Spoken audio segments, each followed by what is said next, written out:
Welcome back to Sunday Supplement. Let's focus on England now. Thomas Tuchel picking his squad for the Wales game and the World Cup qualifier against Latvia.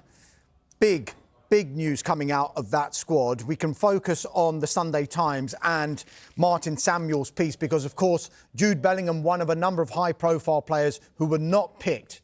Martin Samuel says, just pick Bellingham. Don't treat him like a naughty boy. It's simple.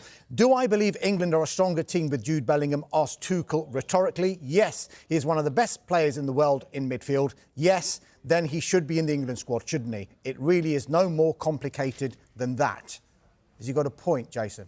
Yes, he has. I mean, I wrote a similar piece yesterday saying Bellingham should be in the squad and it's a mistake not to pick him. So I think Thomas Tuchel has to think about what he's doing here, really. And his arguments are contradictory. So he talks about, going with the same team that played against Serbia. Absolutely fine. Let's go with the same starting 11. But can you seriously tell me that you can't find a place in a 24-man squad for Jude Bellingham, who's played 4 games for Real Madrid since coming back from shoulder surgery, hasn't played 90 minutes, but Ruben Loftus-Cheek, not to criticise Ruben, but Ruben Loftus-Cheek is in the squad, didn't play a single minute in the last get-together, hasn't started the last 2 Serie A games for AC Milan. Is he saying to us that at the moment, the way things stand, Ruben Loftus-Cheek will go to the World Cup ahead of Jude Bellingham? That's the message he's sending out. Now, OK, fine. But I don't think there's anyone who thinks that England are a stronger squad without Jude Bellingham. You can argue about the team, but you really can't find a place for him. So is there a bigger problem going on here? And when you said your mother finds somebody's behaviour repulsive in June, you cannot be surprised. It is then a big story when he's fit and available that you leave him out of the first opportunity, right? And it's the first time he's ever been left out of the squad. And you can argue about the Foden and Grealish thing, but they've not been in previous squads. They've not been playing brilliantly. Foden is playing quite well now. Grealish is doing very well at Everton. You could argue they've done enough or they haven't done enough. That's a different point. With Jude Bellingham, this is a special player who's got 44 caps by the age of 22, who scored big goals for England. You're sending a message out. Yes, I agree with Sam to a degree. It's absolutely important that the manager sends that message out that he is in charge. But you're also sending a message out that you don't really want Jude Bellingham in your team. That's what it looks like at the moment. And when you're also talking about the spirit was the best ever in the last camp, nobody was looking at each other and criticising us, and you leave out Bellingham, you can say, it's not about Jude Bellingham, he was fantastic. Well, if he's fantastic, why haven't you picked him? So there's a lot of contradictions there which he hasn't squared off, and obviously you've got to be careful what he says publicly because of what happened before in June, but at the same time it doesn't quite add up. His argument doesn't add up. You mentioned Sam there, that's Sam Wallace in the Sunday Telegraph, and he says he is clearly making a point to all his biggest names and not just those left out, that he prizes something above status and past performances. He is saying he wants them to do things a certain way and buy into a certain approach. That is a manager's prerogative. So he is at pains to say, as Thomas Tuchel, no problem with Jude Bellingham. Look what I've done with, you can say the same with Jack Grealish, you can say the same with Phil Foden, as Jason mentioned there. But reading in between the lines, and us as journalists will always pick this out, there does seem to be an issue there between the two of them, doesn't there? I think this is a massive risk. It's not to say he's wrong, because he is in that position as a German manager, managing an England team to win the World Cup. That is what he is there for, not to beat Latvia so England qualify really early or whatever. That's going to happen, as in England are going to qualify. His focus is purely on that World Cup, and then he could well be off. His contract's up till after that. So he will do whatever he sees as important to be able to win that World Cup. Now, to us, it's shocking because he's talking about, well, he's not quite in that rhythm, Bellingham, but he's played 4 times in the last 11 days since his return from shoulder injury. Ruben Loftus-Cheek, who's in the squad, has played 1 full 90 minutes in the last 5 games. So that doesn't quite stack up in itself. So he's clearly sending a message to the others that if you, and to Bellingham, of course, that if you aren't a certain way, if you're not at top level when you come into camp, and it could be about behaviour, it could be about demeanour, all these things that, in fairness, we don't see. Managers see on a day-to-day basis. They see in camp. Yeah. And I'm not casting aspersions on Bellingham. I'm saying it's his prerogative that if he sees something in camp that he's not quite happy with, somebody's not quite 100% in the way they behave, their application, it is his prerogative not to pick the player in the next camp. I can't see any way that Ruben Loftus-Cheek goes to the World Cup ahead of Jude Bellingham because the guy wants to win the World Cup and he's going to give you a better chance. But I think he's doing this now while he can, while results are not such a priority because they're going to qualify anyway, that he's setting his stall out. Whether it works or not, we won't know until that World Cup comes along and how England perform and whether they get over the final line, which is what it's all about. That said, Julian, there are only 2 more camps after this one. Is there a world where you could foresee, if we're reading in between the lines, and maybe there might be an issue between the pair, that Jude Bellingham is not in that World Cup final squad? I would find it hard to believe, although I think there's an issue as well where do you play Jude Bellingham when he's in your squad, and what impact does that have on Phil Foden's position or Cole Palmer's position within even the starting lineup? Where does Jude Bellingham want to play, and where would Thomas Tuchel would like him to play, and what kind of player does he want to have there? But this, for me, this would never happen in another country. Didier Deschamps would never leave out Kylian Mbappe. Right? Yeah. De La Fuente would never leave out Pedri, for example, unless there was a problem, like outside of an injury or overload of games, which is not the case here.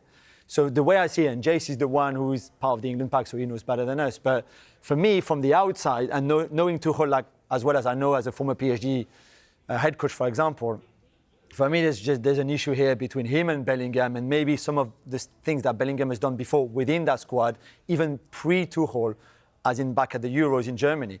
So I don't know how you resolve that.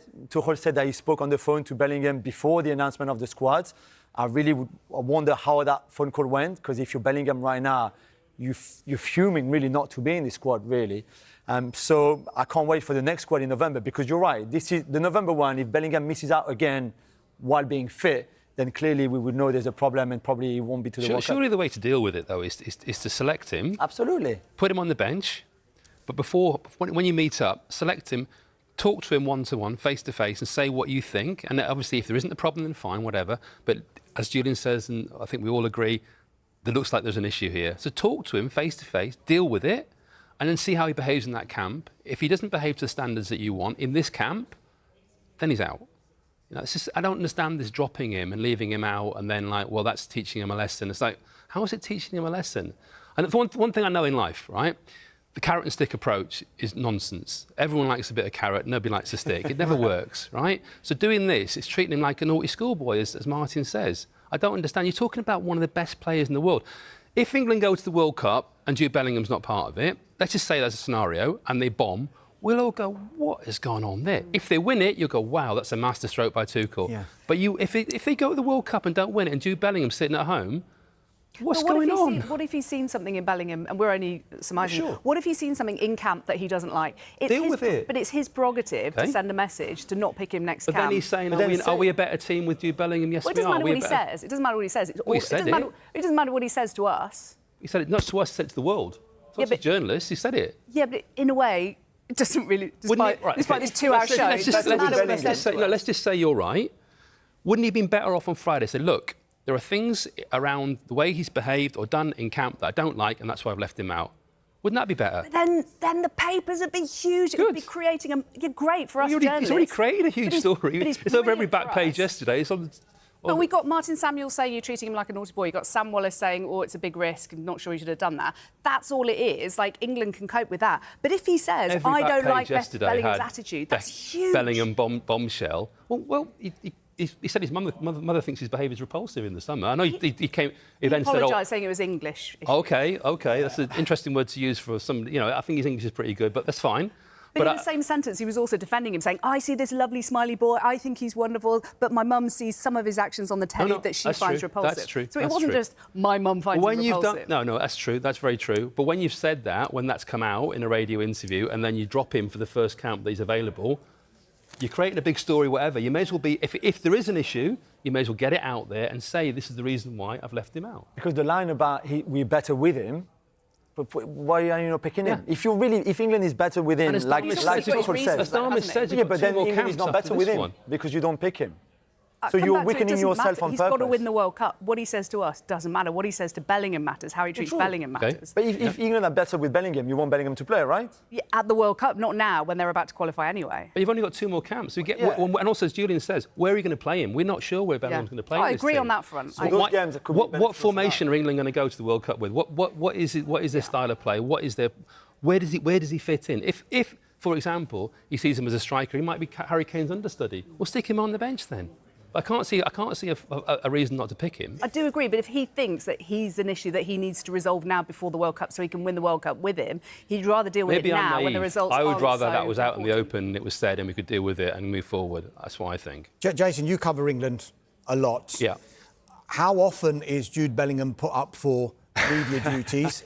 Is it often? Because I don't see him that often. And is there a reason why he's not put up? The reason why he's not put up because he won't do it. That's why.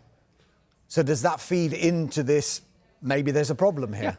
Yeah. I think there is a problem in that with Gareth Southgate, they created this environment of like a club mentality. We're on this journey. We're all on it together. We're all in it. We're all part of it.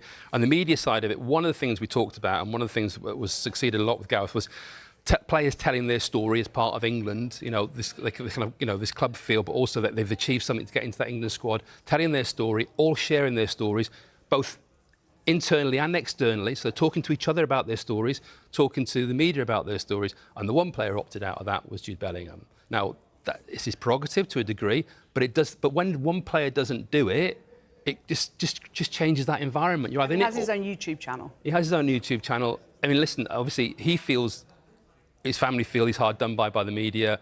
I disagree with that completely. I think the criticism he's faced in Spain, by the way, since he's come back to play for Real Madrid, far outstrips whatever's been written about him by any British journalist. But I'm not being sensitive about it. But you're right. I think that is an issue which feeds the story, feeds the narrative that there's a wider issue. And I think it's a shame that he feels like that. Talking to the media is one thing. It's not a big thing, but it is a thing.